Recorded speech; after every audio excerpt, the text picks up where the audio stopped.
Hypocrisy. Hey, what's up, guys? Welcome to Law Explaining the Interwebs. I am your host, Nick Rekieta of Rekieta Law, a small law firm in central Minnesota. What is going on, chat? Welcome to Monday. How's it going? I hope you're doing well. Man, Mondays are always weird because they don't matter when you're like, when you stream or whatever. Mondays don't, it's like, wow, it's Monday. It's the same as it was Monday, just like any other day. Never mind. Sorry, you guys don't, God damn it. You guys don't want to hear Foreigner. I heard you don't like foreigners or something.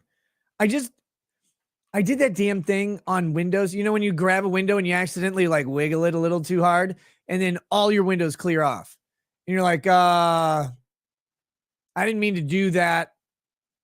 I didn't want that at all. But I just did that. So that was cool. That was fun. Now I got to get them all back on the damn screen. It's really annoying. Oh my God. You're still gay, shyster. Yes. It doesn't go away. It doesn't like change. The gayness persists. It persists. So, all right, guys, it's a new week. What is this? Hair is like floofy. It's a new week. I don't know. Same shit's going on. We're going into election season. There's a shitload of election-related law going on with Trump. I try not to overload the show with Trump. Try not to do that because it's not super exciting, right? Let's be honest. The Trump stuff isn't super exciting in and of itself. What's exciting are the implications, legally exciting, the implications for constitutional law as to what happens with the Supreme Court cases.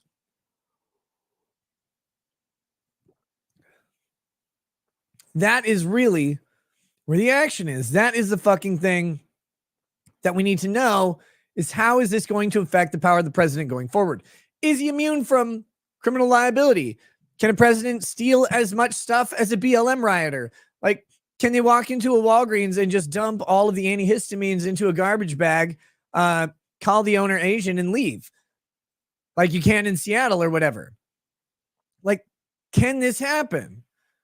And I love how incredibly awkward it is for people to suggest that it might be that being immune to certain criminal prosecutions, absent some set of prerequisites, is a foreign or awkward concept. Like no one's above the law. Like literally everybody who says that is. All of them. All the Congress people out there, like no one's above the law as they do insider trading and they trade on stocks that they're about to vote on, that they're about to pass bills like regulating or deregulating. They're like, shit, sell oil now. On the Fed's meeting, they're going to raise the market rate. Better buy real estate. Jason Bain says, Rekieta Law has started on the booze already. He really is imploding. Oh my God. You're probably right. That's why I'm losing all the weight. I'm sucking into myself. I'm going to become a negative Tess Holiday. The exact opposite in every way. Like she's got all innies, which because she's like female and fat. So like everything goes inside, but everything else about her is like giant and blimpy. Whereas I have all outies. But AUDIs, like all cars. And I will shrink into this negative weight space and I'll encompass the universe. And a new thing will be created inside my nose.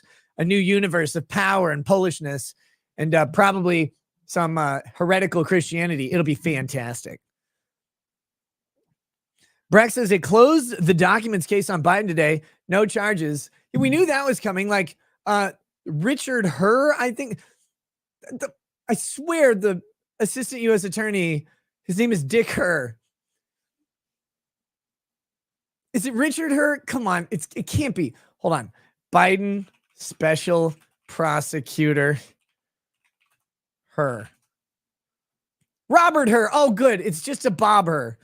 It's just a bobber, not a dicker. Damn. But Oh, and a lot of people are out there. I've seen the clip of DSP. He's like, that guy's not a real lawyer. He's just a streamer. Yeah. Oh my God. Please don't drown me so hard. As I'm out here saying, yeah, I like the streaming thing. It's like way more fun than doing a bunch of really difficult legal work where you take people's lives and shit into your hands. And people are like, DSP called him out. Like, yes, he got me. I called him out first. He copied me. Come on, Pig Roach. That's infringement. People are so like, it's so fun. I don't mind. DSP, that dude, if anybody knows the internet, right? It's DSP. He's been on it forever. He's survived everything, every major encounter, every like terminal transaction. My man was eye rolling on camera. He's like, oh, wait, camera was on like the whole time. Still immune. The Teflon DSP. I love that guy. How's it going, Phil? But yeah, if someone solved the mystery of I like streaming more than I like practicing law, you nailed it. The treasure chest has been revealed. I hope when you open it up, it's just full of those shitty toys you got as a kid when you went to the dentist. Did you guys ever get that where the dentist like takes you back into the chair and he like drills in your teeth and he puts shots in your mouth and slaps you around, tells you to shut up, I have other customer here. That was my dentist. My dentist was Vietnamese down in Houston. He literally slapped me and told me, stop crying. You stop to cry. And I love that guy. Dr. What was his name? It's like Dr. Vaughn or something. Dr. Van. What an asshole. But then, so like they take you in back, they abuse you harder than a Catholic priest. And then they take you to this like box, like a cardboard treasure chest. And they open it up and you got like one of those little balsa wood airplanes. And you're like, yay. Wait, no. Your mouth's all like swollen. You're like, and they're like, you'll not eat McDonald's for 2 hours. Because you bite your tongue, you stupid kid. My dentist was a sadist. Yes, all of them.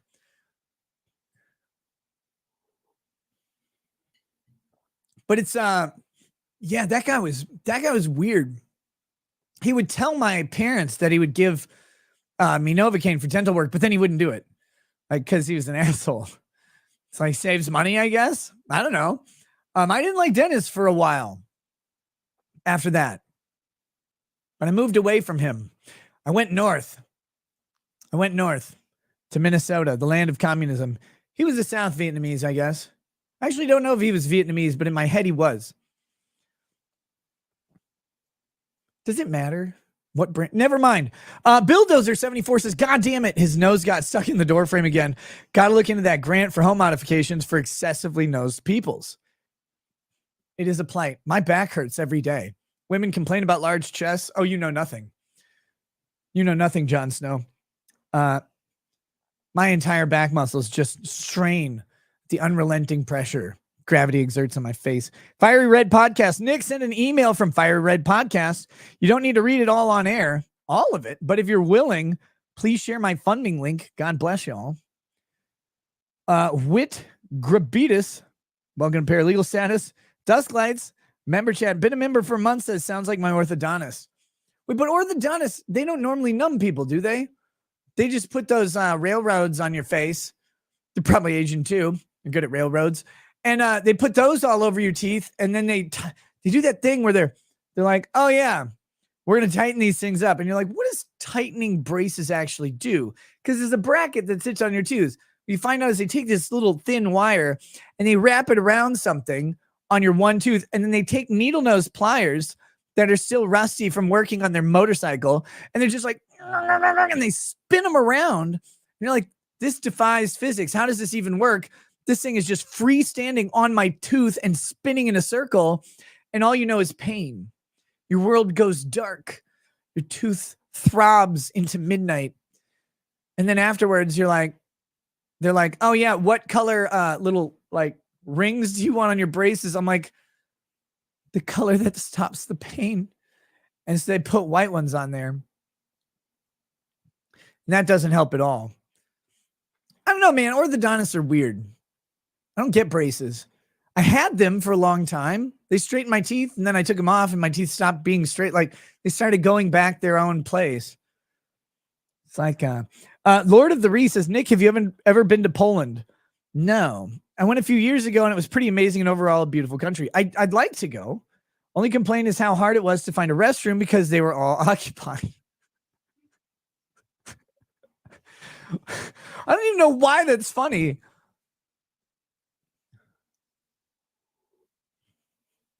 His name was Dr. Gao, not Dr. Van. That guy was nice. Dr. Gao, Houston, Texas. Dr. Gao, somewhere near 290 back in the early 80s. G-A-U. Dr. Gao, you fucker. Oh my God. I wish the Viet Cong had gotten killed by napalm and you were in it. You should have been in the hut, you bitch. I don't like that guy. I got pent up aggression. All right. So, as I was saying, I try not to front load this stuff with too much Trump. There's interesting outcomes. Not all of the day-to-day stuff on Trump is interesting. We are going to talk a little bit about the contempt order. Trump has been found in contempt 10 times already in the stolen documents case, which is 10 times not enough. He's going to be found in contempt probably more often. And, so the judge donated to Biden, his main, opponent in the upcoming race. And he has severe political issues with Trump and all that, but that's not a big deal. Also, the DA of New York, or the Manhattan attorney, Alvin Bragg, campaigned literally on the idea of prosecuting who was at the time a private citizen. So he became elected with the idea of prosecuting someone without actually having a criminal prosecution already in progress. So he's going to just decide that a citizen needs to be this is a literal opposite of how our system is supposed to work. And so we've got no problems with this. It's definitely full access to due process. It's a completely fair and impartial courtroom. Everything's great about it. As if that weren't enough, all of these judges in every Trump case are issuing gag orders that seem unconstitutional for regular citizens and seem excessively unconstitutional when you consider the type of speech that they're effectively barring. They're barring Trump's political speech. They are barring the speech that he would make to bolster his campaign, to make his case to the American people, to redress grievances to his government, to call out a corrupt system, to say that he is a political prosecutee, right? He is being persecuted by the very government he hopes to win over through a free and fair election. Free and fair. As long as we're watching, as long as we're there, we're watching, it's free and fair. But if they win, it's probably rigged. But that's what he's trying to do. He's trying to use the process to get elected, and his political opponents are routinely and overtly obstructing him from doing so in a way that if it happened in, Rwanda or whatever, we would only be surprised that there aren't enough machetes, right? And other things. But the whole idea is to stop Trump's election. That's been the goal of basically every prosecution and the majority, if not all, of the civil suits that he's involved in. And it's overt. And all except for one judge, Judge Eileen Cannon, who is a Trump appointee, ironically, not ironically, incidentally, coincidentally, doesn't matter. It's definitely not ironic. But Eileen Cannon is the judge giving Trump the most fair shake. And you would think that would be the way the media is reporting, Eileen Cannon, Trump's pocket judge, again foiling the state. And it's oh my God, why do you guys want the state to win ever? These are journalism outlets. Guess what? The Department of Justice comes for you next, you journacucks. You're going to sit there and write all the sycophantic articles, dick-sucking every Biden you can find and whatever Obama offspring that they're dating at the time. And then they're going to throw you away. Into the gulag you go, because the state will run the media.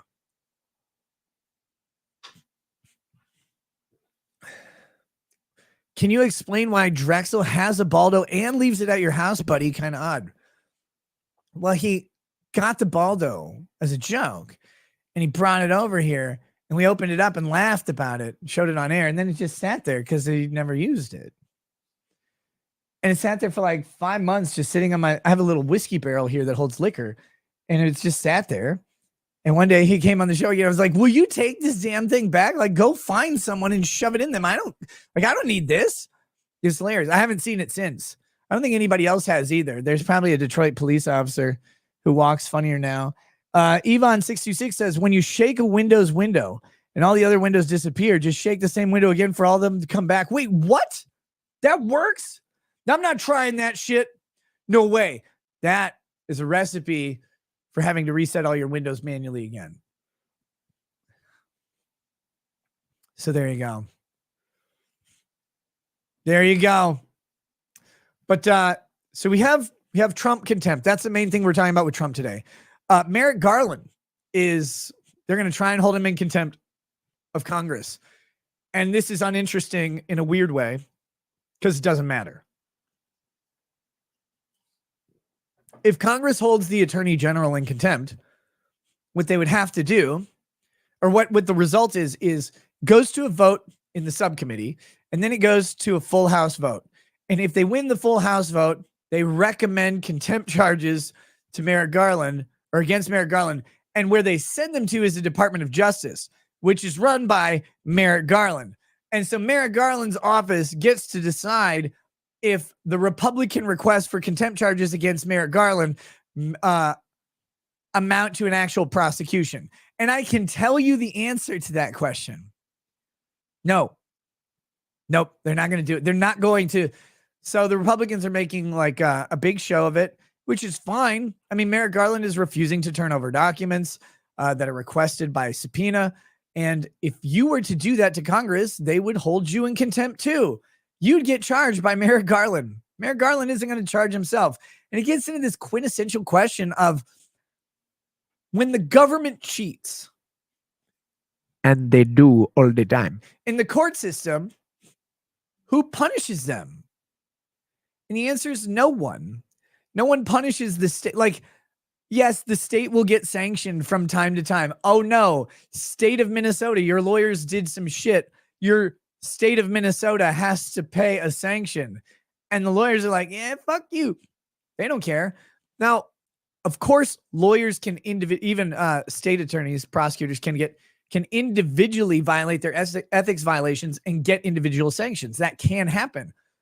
But when they're acting on behalf of the state and the state gets sanctioned, I mean, that's just the state getting sanctioned. So fuck you guys. But here's the thing. If a police officer goes on the stand and commits perjury and it helps the prosecution's case, what prosecutor is going to prosecute the police officer committing perjury?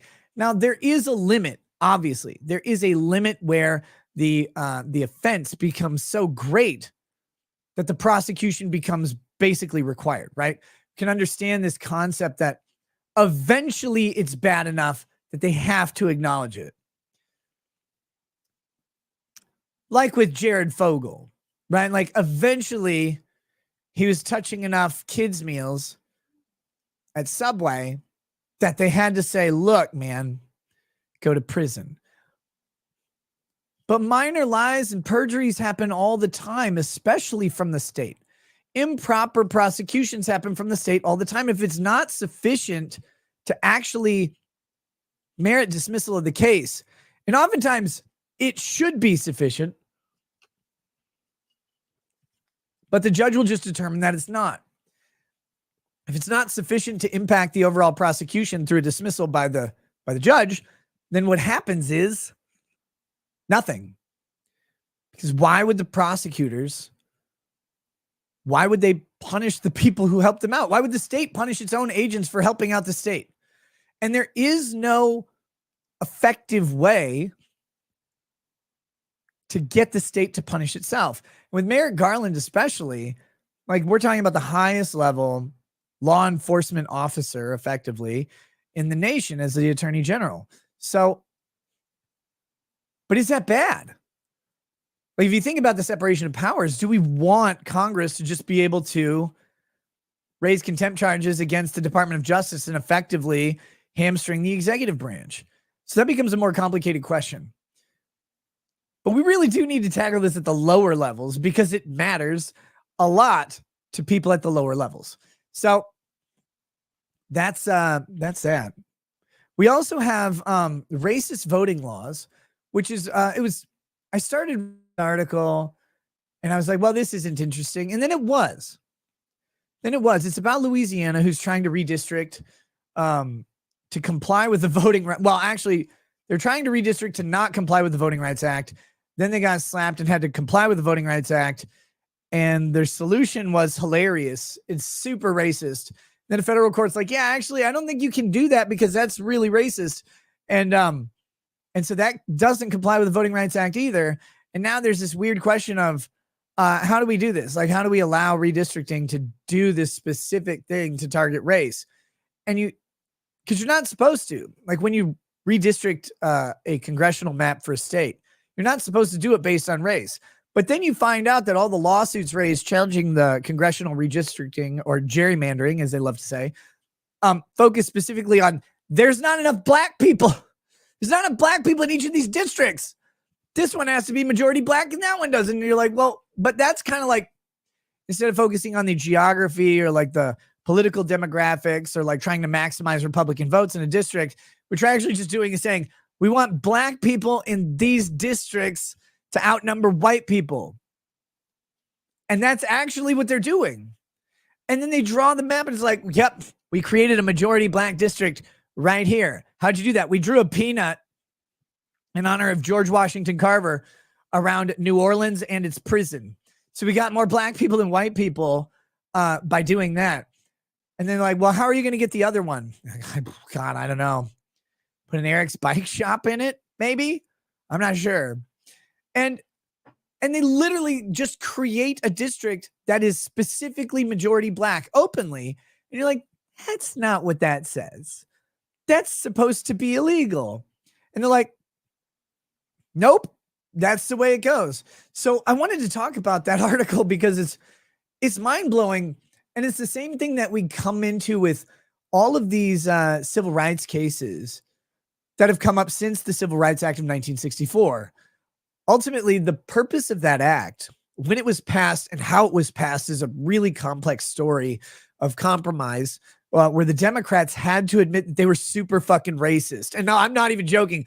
Like, they had to admit that all of them were super racist. Like, Robert Byrd is still wearing his hood from the night before, and he's got a noose in his hand. He's like, I'm a Southern Democrat with respect. You know, they're like, yeah, I mean, I guess. They're sitting there being super racist, and they're like resisting the Voting Rights Act, and they have to make all these compromises about it. But what ultimately passes is an act that was supposed to ignore race. And then everything that happens subsequent to that specifically considers race so long as it was black people, and then eventually Mexicans sometimes, and then probably not Asians, because who considers them after 1945? And this is how the Voting Rights Act has operated, and how all of these civil rights acts have operated. You're like, this is supposed to be equality, and what we got is actually just specific determinations based on percentages of black people, which makes Colin Kaepernick right sometimes. So we've got that topic to talk about. And then finally, I had a fun topic to kind of like round out the seriousness of the show. India has upheld its marital rape isn't real laws, but only like it goes one way, right? So in marriage in India, however that occurs, oh wait, it's arranged, so you don't even really like choose it. When you're married in India, like, if I am fucking, you're getting fucked. Like, it's going to happen. You do not have a choice. And they're serious about this. Like, there's no such thing as consent in a marriage in India under the law. They're like, it's no, like, and they take it to the Indian Supreme Court and they're like, no, it's fine. Send us video. They just are okay with it. And I'm like, you know, I know that subject is kind of complicated. It's abusable. The questions about like consent in like a hookup situation are different than consent in a marriage, because you have like understandings, you have certain concepts, but This is not anywhere near that. This is like, nah, the woman is screaming no, and he's like, yes. And it's the only woman skinnier than a man.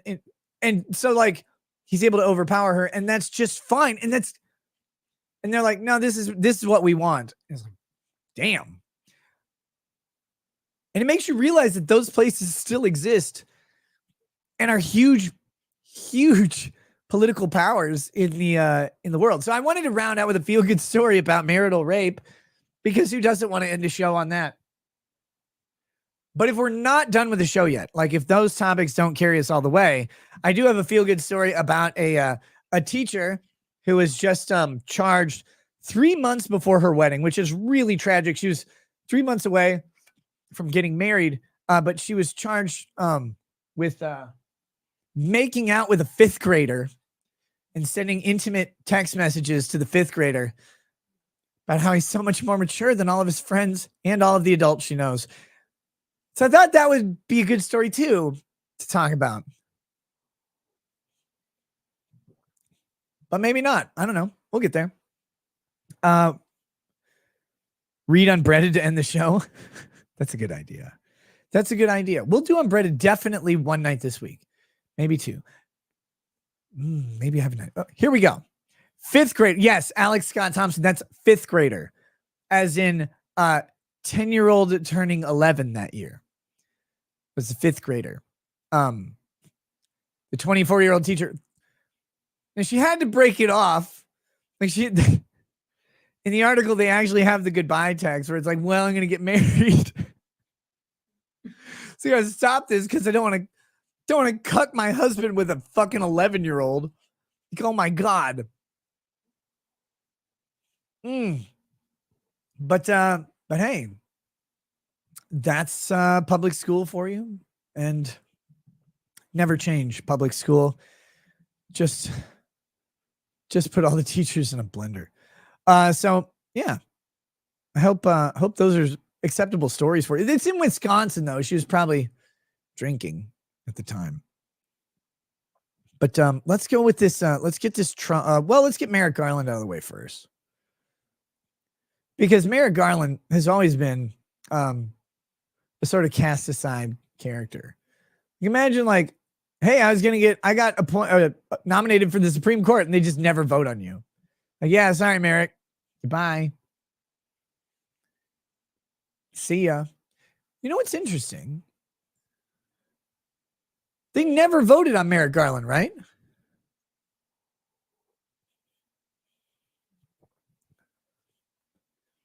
Did they ever actually hold a Senate vote on Merrick Garland? This is the thing that always gets me, right? Senate vote Merrick Garland. Let's see.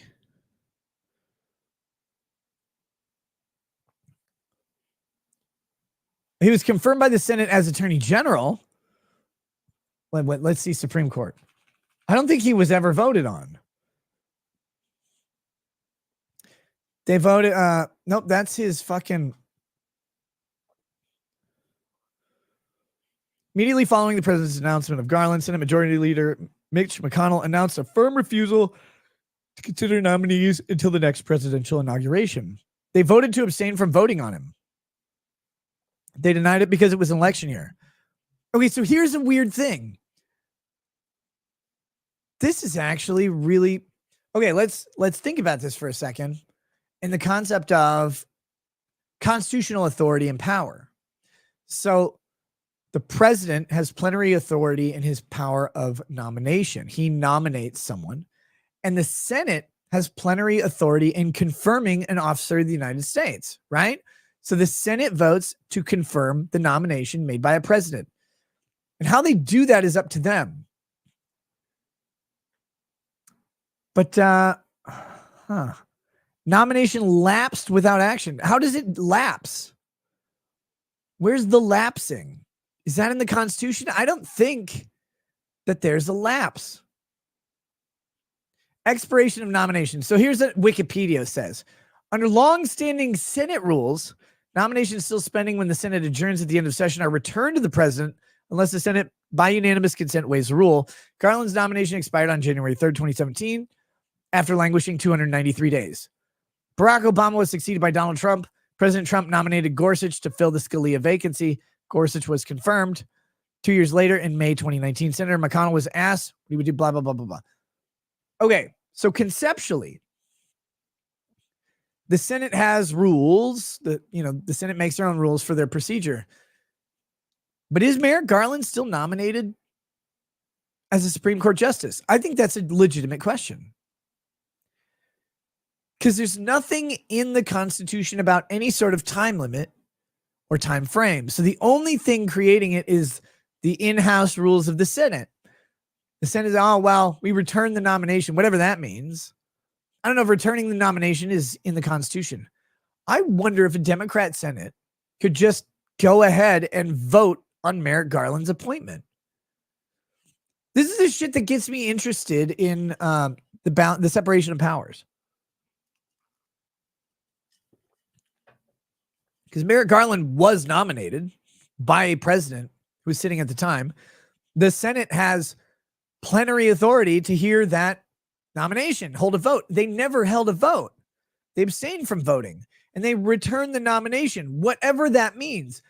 And this is the thing that got me with all of the election lawsuits. They're like, well, the states can recall their electors. And you're like, well, how? Well, they just do. I mean, well, I guess, but like it's not in the text, man. Like we're just making that shit up. Same thing with like you abstain from voting on a nominee and then it lapses. Like there's no nomination lapse in the Constitution. So what the fuck does it mean to have it lapse? Could a president unnominate, like a subsequent president unnominate Merrick Garland? Maybe. And I know he filled Scalia's slot, which is the same thing that Obama did while he put the pillow over Scalia's head. So at least he went out crying. But Scalia's slot is, again, a legal fiction. There's nothing to restrain the president or the Senate from appointing more than 9 justices. The only thing that we have doing that is the Judiciary Act of 1892 that's been amended so many times or whatever. And 1892, 1792, it doesn't matter. The now has us at 9 justices, right? And we're stuck there. But that act of the House and Senate and then, made into law by the president doesn't supersede the Constitution. Constitution says the president shall appoint or shall nominate Supreme Court justices and the Senate shall approve them. So that has to happen no matter if there's 9 or 50. And that's been a legal question. How do we resolve it? I don't know. If the Supreme Court can say, no, you only get 9 because the Judiciary Act supersedes the Constitution, then the Supreme Court is taking more power than is granted under Article 3 to restrain both the president and the legislature. How can the Supreme Court take extrajudicial power or extra constitutional power to preserve its own ability to stay where it is? Because any appointment beyond 9 necessarily dilutes the 9's power, right? Like in Lord of the Rings. If you appointed another one of the 9, like then there'd be 10. And the 9 would be cool and the 10 would be like a skateboarder. And it'd be strange. But that's how these questions get answered is, well, like that's just how it is. It's like, well, that's not an acceptable answer. There's no constitutional question at all. And can the Supreme Court even rule on that question? They'd be ruling in their own interest, and they'd be ruling against the other 2 branches with authority that is not granted to them in the Constitution. Now, I know they did that in Marbury versus Madison. Like they expressly did that, and it's funny. But they don't tend to do that often. So that one is a strange question. Which then leads us to the question of, if we accept the concept that there can be more than 9 justices because an act of Congress passed as a law, not as a constitutional amendment, that is then signed into law by a president, cannot bind a president and a Senate subsequently under the Constitution from voting in or from appointing or nominating and then confirming new appointments to the Supreme Court. If we accept that there can be more than 9 justices, then we must accept the possibility that Merrick Garland can be voted on by any subsequent Senate as long as he's alive. I think that's really fucking interesting. Dan the Dev says, don't bring a question to the court you don't want the answer to. No, I want the answer to that. Don't you guys want to know? Like, shouldn't we figure out if that's okay or not? Because once we do this, once we figure out if things are okay, then we can figure out if we should fix them. And a lot of this stuff has to be fixed by constitutional amendment. And we should find the fucking answers to these questions. This is why I like the Trump cases in general, because it's like, holy shit, there's never been an indicted president since 1790. It's never happened. So now we go, all right, but what does this look like? How the fuck do we fix this? Like, how do we solve this problem? Is he immune or not? I don't know. Why has it never happened? That's the first question. Why? Are all of them good? No, most of them are shitheads. Presidents are assholes. Like, I think we figured that out by now, right? Like, you have to be that one guy. Sorry, women, but you have to be that guy who's like enough of an asshole that everybody likes you just enough. Like Trump or whatever, Bill Clinton or Andrew Jackson, George Washington, Abraham Lincoln while he's, never mind, hanging all the Indians in Minnesota. Oh, God. Sioux uprising. Sioux town falling from the gallows. Anyway. It's a really crucial concept. We don't get to explore these things ever. And that's what's going on. But for now, we get a little bit of the alternate side of the coin, because this is not presidential authority directly, but it is indirectly regarding Article 2. So we've got House Republicans are ready to hold Attorney General Merrick Garland in contempt over Biden audio. I wouldn't want to be named after Garland. Mitchell Black says, Nick, will you ever move back to Texas or at least out of the hellhole state, Minnesota? I don't know. It doesn't look promising to do so. At least not while my kids are young. So I'm not like, I'm not aching to, I would love to in some ways, but in other ways it sounds like hell. Minnesota would have to get even worse than it is, which is hard to imagine. Robert Pennington says, from memory of a lifetime, recall. Oh, Total Recall. Thank you. Yes. God, what a great movie. Jason of TGA says, Merrick Garland is possibly part of the band that Bill Barr got together. We might be in for an amazing ride if some of the conspiracy theories turn out near the mark. They may be true. They may be true. Dan the Dev says, from the standpoint of the Congress or president, if they don't want the court taking more power, then don't ask the question in the first place. Maybe, but that's an interesting thing, right? Like, because if they want more power, if they want to assert their own power and say, no, we can make more justices than 9. FDR was going to do this, remember? They just have to start appointing it. Then you have to ask the question. But then the court has to decide if it can even answer it. And if they can't answer it, what if they answer it wrong? And this is, again, the ultimate question of the separation of powers is who has more guns and who has more political capital. At the time, FDR did.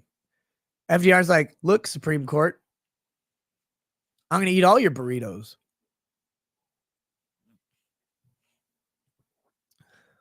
Jason Bain says, Rekieta Law just turns on the camera and unloads his drunken, disordered stream of consciousness. Yes. Nailed the format. Thanks, man. I was wondering how I did this for so long, and you just helped me out. Lucky he has a trust fund. Of course. But who do you trust? Jason Baines. Who do you trust? I trust J.G. Wentworth. 877 cash now. So they're ready to hold Attorney General Merrick Garland in contempt over Biden audio. And since it said House Republicans and it involved a man, I thought they're going to hold him like while he cried and cuddle him and make him feel good. But look at him. He's like a little teddy bear. Oh, Merrick. God, so gay. House Republicans plan to move forward next week with holding Attorney General Merrick Garland in contempt of Congress for his refusal to turn over the unredacted audio of an interview that was conducted as part of the special counsel probe into President Joe Biden's handling of classified documents, which is great, right? Because Donald Trump is being prosecuted for mishandling classified documents.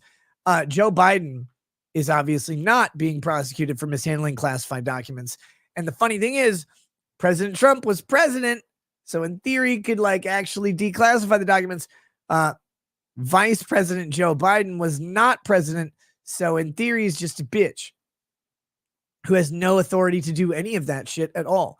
So you look at these two scenarios and you go, well, one person can decide what's classified and can literally decide what isn't classified. The other person cannot do that. Which one is worse? You'd prosecute the one that's worse, you'd think. But instead, they prosecute Trump, who in theory can declassify documents just by farting and saying that was declassification number 237. Whereas Joe Biden doesn't even remember that he's not, or he is president. He still thinks Obama's in office. Obama is what I call him when he gets the drones out. Targets American citizens. But it's a weird thing to see because you go, wait, the one prosecution doesn't make sense and the other non-prosecution doesn't make sense. But if you just switch them, they make perfect sense. You don't prosecute a president who's classified documents. You do prosecute a vice president who kept classified documents because he shouldn't have had them. He can't declassify them. But of course they don't, right? Why would they? The House Judiciary Committee is set to convene on May 16th to advance contempt charges. Oh, and his number one employee in the Department of Justice is like, nah. And also, we're not going to comply with Congress. We're just not going to do it. May 16th to advance contempt charges against a cabinet official, according to a person familiar with the matter who was granted anonymity to discuss plans not yet made public. The resolution would then go to the full House for a vote. The contempt proceedings are just the latest flare-up, like hemorrhoids, in the increasingly tense relationship between Republicans and the Justice Department. House Republicans last month, well, that's because of Matt Gaetz. Like, honestly, that guy and his weird oversized head. Matt Gaetz' head is too big. Go look it up. It doesn't make sense. His head's too big. Jason Bain says the only thing Rekieta Law prepares for is unfunny stand-up routines, which he reads from crib notes. First of all, how dare you? I don't prepare for stand-up routines. Why would I do that? Second of all, I don't even know what crib notes are. But you do because there's a crib, right? Baby toucher. Okay, here we go. House Republicans last month threatened to hold him in contempt for refusing to fully comply with a congressional subpoena issued as part of their probe into special counsel Robert Hur's decision not to charge the president with any crimes. Kind of wordy. Republicans, led by Reps Jim Jordan of Ohio and James Comer of Kentucky, had ordered the department to turn over audio of Hur's interviews with Biden by early April, but the Justice Department only turned over some of the records, excluding the audio interview with the president. They warned of the precedent that would set for future investigations if the audio is provided. Yeah, Nixon did the same thing. He's like, we can't turn over these recordings, private recordings of the president. They're privileged. It's like, well, why can't we have the recording? Why is it not turnoverable? What's the thing? Like, well, it set a dangerous precedent. Well, yes, he was a president being investigated by a special prosecutor appointed by, the president, I guess. But like, why can't we have the recordings? Like, what precedent does it set to say, okay, the president is being investigated, Congress wants the recordings? I mean, we know the answer, right? Like, Congress is going to leak them all over town. But do you think the AP is going to play the unredacted audio of President Biden fumbling through an interview with a U.S. attorney?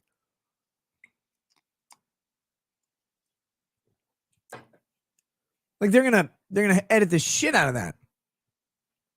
Assistant Attorney General Carlos Uriarte will deport that guy. The department's head of congressional affairs said in a letter to Jordan and Comer last month, committee's interest in these records may not be, quote, in service of legitimate oversight or investigatory functions, but to serve political purposes that should have no role in the treatment of law enforcement files, which is weird because they could actually amount to impeachment, right? Like, Congress has the authority and there's an impeachment probe.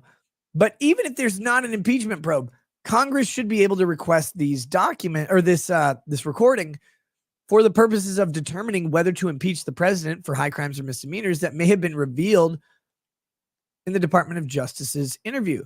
Because remember, the Department of Justice decided not to prosecute, which does not mean that there was nothing to prosecute. It means that the Department of Justice made a conscious decision to not prosecute the President of the United States.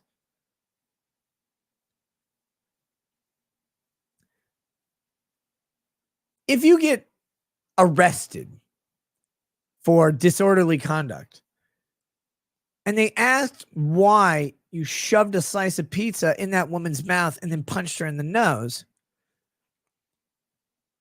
and you say, because she was going after my sausage, and so I shoved that sausage and mushroom pizza into that fat bitch's mouth and followed it with a right straight to shut her up. But if you say that and they're like, you know what, that's happened to me, and they choose not to prosecute you, does not mean you did not commit disorderly conduct. It just means they chose not to prosecute you for it. Non-prosecution is a decision made by prosecutors all the time. They have probable cause to levy charges. They choose not to pursue them. Okay, cool. That's fine. Prosecutorial discretion is real. And Trump is trying to use prosecutorial discretion as a means to get his classified documents case thrown out, saying that they're actually exceeding the concept of prosecutorial discretion and moving into prosecutorial favoritism or cherry picking or whatever, political aims to prosecute Trump and not other people who have similar or even greater offenses. It's a really long shot case to get his case dismissed, but you might as well try, right? Kate C., a.k.a. Snake Plush Kitten, says, Garland is a grandfatherly Peter Strzok. How do you pronounce that name? I wouldn't want to spell that name if I was a child. The Most Banned Queen says, yada, yada, yada, trial streams coming soon, yada, yada, yada. Well, hopefully, I guess. All My Thumb says, I think I can see your heartbeat in the veins in your skull, bro. Get some sun. It just started coming out in Minnesota, man. It just started. I would love to. I'd like to get outside. It's been cold and shitty and rainy. Gross. Anyway, back to this. So Comer dismissed that rationale, saying in response that the Biden administration does not get to determine what Congress needs and does not need for its oversight of the executive branch. Exactly. Congress, the House specifically, holds the sole power of impeachment. No one gets to choose who or what means the House uses. Excuse me. What information the House finds relevant to bring impeachment charges against any official. Contempt charges would require majority support in committee, and then the support of the full House before a referral will be sent to the Justice Department should the House hold Garland in contempt. It is unlikely that the Justice Department, which Garland oversees, would prosecute him. The last time an attorney general was held in contempt was 2012. That was when the GOP-controlled House voted to make then Attorney General Eric Holder the first sitting cabinet member to be held in contempt of Congress for refusing to turn over documents related to the gun-running operation known as Operation Fast and Furious. Do you guys remember that? That wasn't the Vin Diesel movie where Paul Walker turned into a fucking corpsicle. It was actually where the Democrats in office came up with a scheme to use taxpayer dollars to purchase a shitload of guns in the United States and then send them to cartels in Mexico for hilarity. Like, they're like, well, what are we going to do? Oh, I don't know. Let's buy a bunch of AR-15s, AK-47s, and probably something else that Nick doesn't know about that's cooler. And we're going to send them to Mexican guys, and they're going to shoot each other.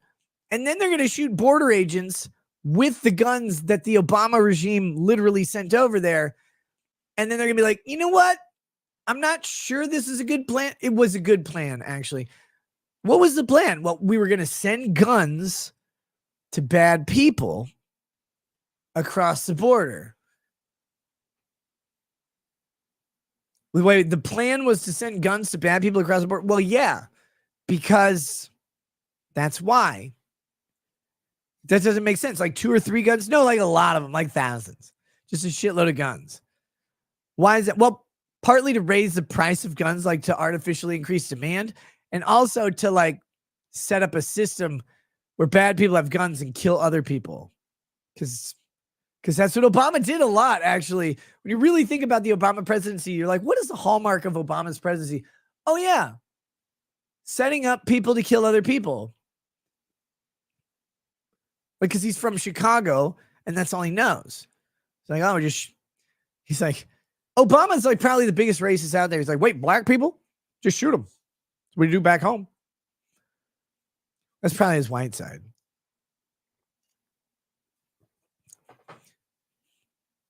But then everybody's like, wait a minute. It takes me a lot of work to go buy like a gun that I want to have to like shoot targets in my backyard or whatever. And by targets, I mean abducted police officers that I tie to fence posts. And why does the government get to do this way easier? They just buy them in bulk, like at a Sam's Club for guns, and they just send them to Mexico. Like, and we paid for it.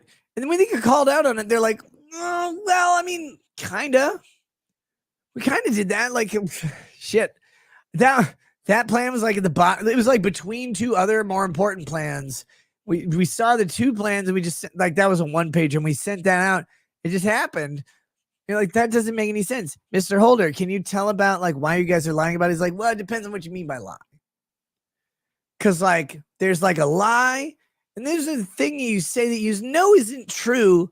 But you don't want the other guy's feelings to be hurt. So you want to deceive, you don't want to deceive them. You want to say the thing. You want them to believe it, even though it's wrong, but you don't want them to feel bad about it. And they're like, okay, yeah, that's cool. Thanks, Eric Holder. And we're all like, what the fuck just happened? This guy just lawyered a bunch of lawyers into accepting the fact that he lied. And his question was, well, what is a lie when you really get down?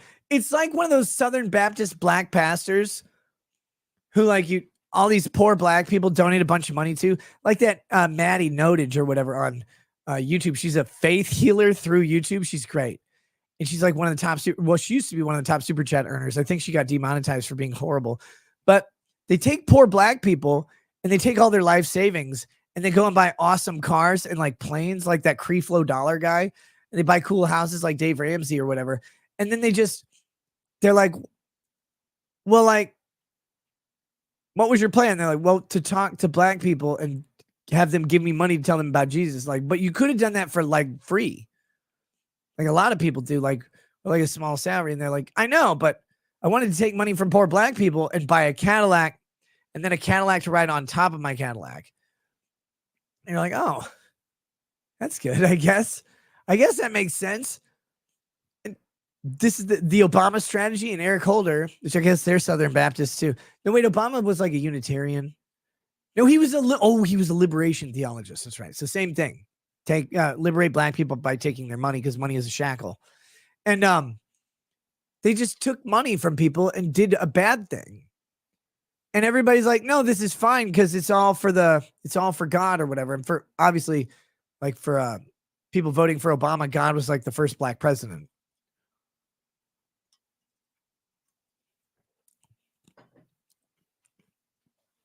And we all just allowed Eric Holder to say, yeah, but it's not like lying if they're dumb.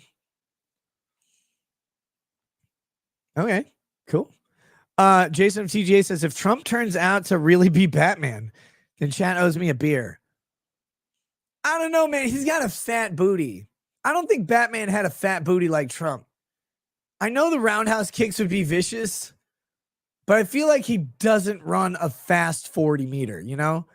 Like, I feel like if he went to what's that thing called when they do the NFL tryout thing and they run the 40? Like, I feel like Trump would run like a 9.7 40. I think he'd be like, excuse me, I need an Uber Black. Come here, Colin. I'll ride on your back. And like he gets on Colin Kaepernick and he rides on his back. He's like, oh, this is great. I had to wait for Colin to come over here. His afro is tickling my non-beard. And he rides like that's how Trump would do the 40 meter dash. He'd ride the Uber Black. But I don't like he's got too thick of thighs. There's no way that Trump could be Batman. The Iceman says, off topic, special occasion day, got a glass of Boss Hog 10 Commandment. What the fuck? Boss Hog 10. Oh shit. The Boss Hog 10's out. Pricey, but pretty good. Ever had it? Thanks for the Whistle Pig recommend. No, the Boss Hog bottles run around $4.30 a piece. I live in a small town. They're hard to get. When they come here, I tend to buy them, but they don't get here very often. Ellie Fan says, why are you looking at man butt? Dude, it's Trump. He's Gravity. The song Gravity was written about him. Okay, here we go. Back to Merrick Garland. Oh, God. The uglier sister. So the Justice Department took no action against Holder. Of course, Holder was the Attorney General. He wasn't going to. Special counsel in Biden's case, Robert Hur, spent a year investigating the president's improper retention of classified documents. From his time as a senator and as vice president, the result was a 345-page report that questioned Biden's age and mental competence. I love how the media goes to that. It's like, well, yes, he is old and retarded, so that helps. But recommended no criminal charges for the 81-year-old. Hur said he found insufficient evidence to successfully prosecute a case in court. Right, because that's stopped prosecutors before. In March, Hur stood by the assessment made in his report and testimony before the Judiciary Committee, where he was grilled for more than 4 hours. You got to smoke him at that point, by both Democratic and Republican lawmakers. But his defense did not satisfy Republicans, who insist that there is a politically motivated double standard at the Justice Department. No. Which is prosecuting former President Donald Trump over his handling of classified documents after he left the White House. But there are major differences between the two probes. One is thicker and vibrates. Biden's team returned the documents after they were discovered. See, if you guys, do you guys know how taking something without authorization works? Like, if you steal a car and hey, can you return the Lamborghini? And you're like, oh shit, I just checked my garage. It's in there. Yeah, here you go. You can have it back. That's stealing a car. Stole it. If you steal classified documents, if Edward Snowden was like, you guys got me. Here's the thumb drive. I didn't even want them. Guess what? Still going to prison. Still going to prison. It's amazing how this works. It's like, well, Biden's team was like, oh shit, sorry. Here you go. And the president cooperated with the investigation by voluntarily sitting for an interview and consenting to searches of his homes. Oh man. Wow. Did he consent to Hunter's apartment search? They walk in, they're like, is this a phone party? Oh God, no. We're just walking in 3 feet of cocaine. My butthole tingles. Oh, it stopped. It's numb. Trump, by contrast, is accused of enlisting the help of AIDS. Look, I have AIDS. We gave it to black people in Africa. Now I have it here. I'm going to use AIDS and lawyers, which are basically AIDS, but they talk more, to conceal the documents from the government, and allegedly sought to have potentially incriminating evidence destroyed. He allegedly sought to have potentially incriminating evidence destroyed. They don't know if he did. They're just saying that. And Trump's like, I don't even know that guy's name. Oh, the security guy? Is that Juan? No, it's a different one. Is it Raul? No. Is it Huevos Red? No, that's what I ordered this morning. Is it, I don't know his name. I've never met him, never seen him. He does the pool and the security at the same time. And they're like, oh yeah, you know this guy intimately. And you tell him, oh shit, that's the end. That's the end of the article? That's it? Terrible. They always do this. That's how the media treats Trump versus Biden. Well, Trump didn't voluntarily comply with the government. Oh, okay. I mean, Trump kind of was the government, and then he's a private citizen again, and then he didn't voluntarily comply. You know what happens if you exercise your rights? Turn this over. Yeah, I'm not going to incriminate myself. That's a Fifth Amendment right. Shit. Can't do anything about that. But here they're like, well, Biden decided to tell us that he was a criminal while he was the guy who runs the fucking branch that oversees the Department of Justice. So Joe Biden is the boss of the guy who prosecutes him if he's wrong. What he did was he's like, I'm going to imply with my subordinate employee. And he's like, oh, yeah, you can search my houses, the ones in Scranton. Just watch out. Don't go in the pool. I was trying to relive my glory days when I let the young urban youth, they would touch my leg hair like cockroaches or whatever. So I bought a pool and I brought a bunch of black kids from Africa. I used Madonna's agent or whatever. And they couldn't swim. I haven't had Raul clean out the floaters yet. Biden's a bad man. Like the fact that he did that, he bought black kids from Africa and threw them in a pool knowing they couldn't swim. Of course they can't swim, Biden. All their pools are ponds and all their ponds have alligators and fucking cheetahs in them and stuff. You can't do that. They got like a hippo in there. Team F Squid says, what do black people and watermelon have in common? Black people are the natural predator of both. Oh my God. Jesus, dude.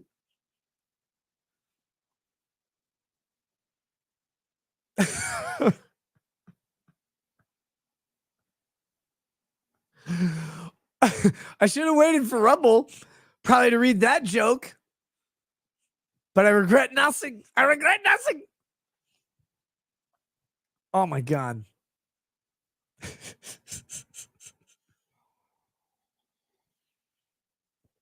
Well, ladies and gentlemen, that's the end of the Merrick Garland topic. Look, let me actually wrap this up a little more succinctly and a little more, I won't say intelligently, but intelligibly. There is a question over whether the Department of Justice should bother turning over these documents, specifically this recorded interview of the president, to Congress. Now, can Congress ask? Yes. Congress has the House has the sole power to impeach the president. They have plenary authority to raise impeachment articles, which means they can choose whatever bases they want for the impeachment. They get to investigate it. They get to do that. The Senate gets to try the president if he's impeached. And they have sole authority on that. So you have the House who can raise the articles, the Senate who executes the articles and determines if he should be convicted. Cool. But just because the House has the sole authority to investigate and the House has the sole authority to raise impeachment articles does not give the House actual power to force the executive branch to comply with the House's request. If the executive branch wants to flex on the House and say, we're not going to turn over the fucking tapes. We're not going to do that. You guys are weird. We're not going to give you the tapes. What does the House do back? You got to give them to us. We'll hold you in contempt. And they go and they send it to the executive branch. And the executive branch is like, yeah, fuck you guys. We didn't want to give you the tapes then. We're not going to give you the tapes now. We're not going to prosecute our own guy for not giving you the tapes. You don't get the tapes. We investigated ourselves and we're okay. So how do you resolve this conflict? There's a separation of powers issue. There's nothing in the Constitution that gives the House the authority over the president to retrieve a taped interview that the president is not actually prosecuted for, right? It's not entered into evidence, matter of the record. It's just a taped interview of the president that resulted in a non-prosecution. If they don't turn it over, you can't force them to. There's no mechanism to do so.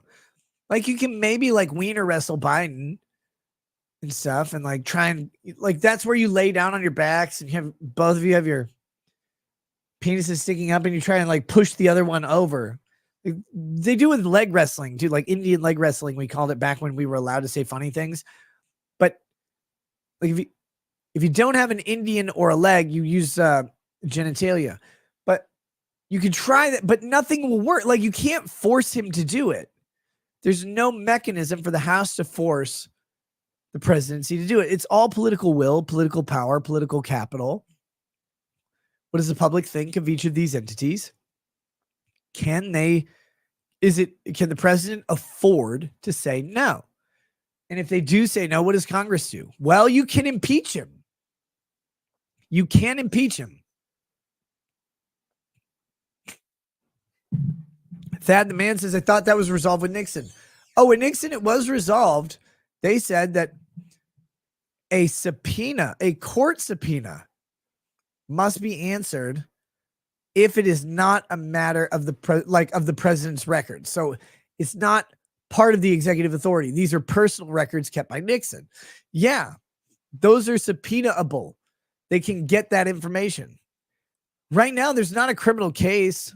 There's no investigation that would merit the subpoena again. Like you've got a congressional subpoena, but if they refuse to turn it over, what are you going to do? Impeach him. If you want to impeach him, say, oh, well, we asked you for the records. You don't give us the records. Anybody else who doesn't get the records gets held in contempt. We really can't hold Garland in contempt because he's not going to file contempt charges against himself. Impeach Garland or impeach the president. Period. That's it. You don't have to impeach Biden. You can impeach Garland. Look, you're not going to hold yourself in contempt. We will impeach you. You're gone. Fuck you. They don't even have to have a trial in the full Senate for Garland. They can have a trial heard by the Senate Judiciary Committee who could hold a vote. The whole floor does have to vote, but you can win on party lines. Maybe, probably not though, but you could try. It'd be a spectacle, but do it. Impeach Garland. Impeach Biden if you want, but the guy who didn't comply is Garland, right? That's who's got the contempt charges. So again, we're at this weird separation of powers, and this has gone overlooked for so long. Really, until Democrats keep getting elected, then we start to find the separation of powers question coming up more and more. And that's not a knock on Democrats. That's actually a praise to them, because what they're doing is testing the limits of the authority that they have in the offices that they have. And we need to do that. We need to know how far the president can go, like Moana or whatever. We need to see that happen. We need the Supreme Court to set the boundaries when it goes too far, when they can. And when they can't set boundaries, we need to know that there are none. Because if there are no boundaries, if the president can order SEAL Team 6 to murder an orphanage, maybe we want an amendment. Maybe we want to go to the constitutional amendment process and actually say, you know what? This was made in a different time. Now we like Arabs even less. And so we want a constitutional amendment that says we can kill those guys if we want. All right, cool, do it. And yes, you can make a constitutional amendment to be horrible. Be like, China's one baby policy. We have an American no Chinese baby policy. That's where if you find a Chinese baby, like walking around in the street in a stroller with a Chinese mom attached to it, you just take it to a pawn shop and they'll crush it in a press. You can put that in a constitutional amendment. You can do fucking anything. And sure, what the UN's going to complain? Good. Fuck them. They complain about everything anyway. But if there are no limits on these powers and these authorities, and we need to know that, because maybe we need to pass a constitutional amendment that says, yeah, actually, they didn't think about this back then. We're thinking about it now because it's bad now. And that's a good question. But Garland, actually, I'll praise Garland a little bit here.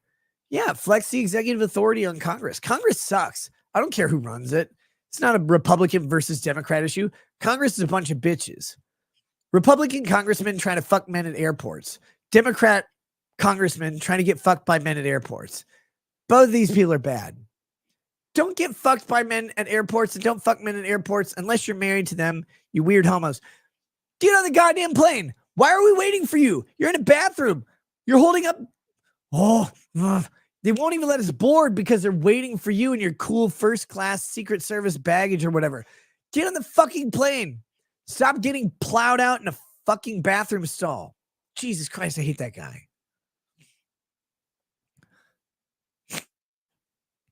John Jelaine says Joe Biden's documents were securely stored next to a stack of Hustlers in the garage.